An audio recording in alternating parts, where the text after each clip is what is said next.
Dobrý deň prajem. Ja sa volám Jarmila Čelová a toto je môj vnúčik Vojtík. 10.7.2010 sa narodil tento môj krásny vnúčik. Zdravé dieťatko bolo.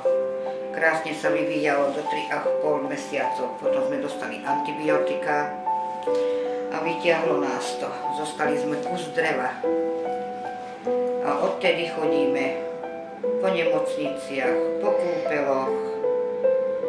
Stále jeho maminka sa o ňoho nevie postarať, lebo je mentálne postihnutá. A on chudáčik má len mňa, o ktorého sa ja starám. Však bubinko môj malý. A takto sa trápime, dennodenne, non-stop 24 hodín.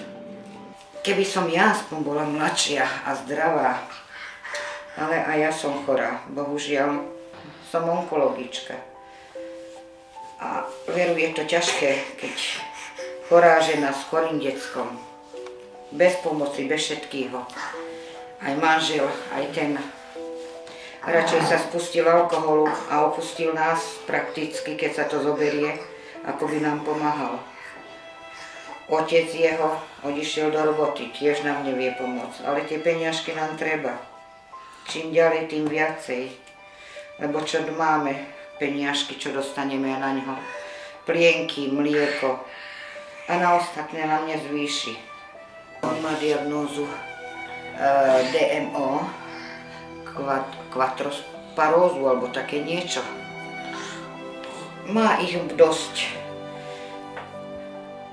A ešte k tomu aj strovením nevie dobre papať, prehltať nevie, všetko turmixovať musíme. V dome sme skoro 10. Prišla dcéra z Čiech, 2 deti má tiež maličké, ale aspoň ona mi pomáha. Zaďko, ja mám ešte okrem neho 2 deti prisúdené súdom a Zaďko, veru, ten ťažko mi platí na tie deti. Nie len, že o neho sa musím starať, aj o tých 2. Dievka už má 18 pomaly rokov, chodí do školy, skúšky platiť, všetko platiť musím. Chlapec má 14 rokov preč, aj tu už potrebujú, no aj oni potrebujú tie peniažky. A tak musím zadeľovať, že jednému, druhému, tretímu. Veru, je to ťažké. A môj dôchodok 230 €, čo mám, tak vyplatím elektriku a nemáme nič. A na stravu, veru, horko ťažko vieme nazbierať však. To len taký človek pochopí, ktorý má dieťatko takéto doma a vie, že koľko to potrebuje. Lieky, mastičky, olejčoky, mlieko, plienky, strava. Nikdy v živote by som neprosila o takéto. 22 rokov som pracovala v domove dôchodcov. Pomáhala som ja starým ľuďom.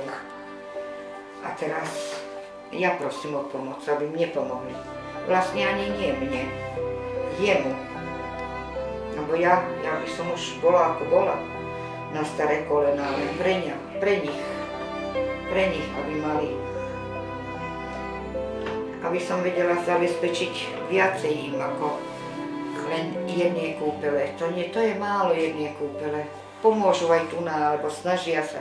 Sú strašne dobré, milí ľudia, ale vyšlo by sa niečo lepšie pre ňoho, nejaké lepšie kúpele, kde by to boli aj iné procedúry. Tá Vojtovka pomáha, lenže je to málo.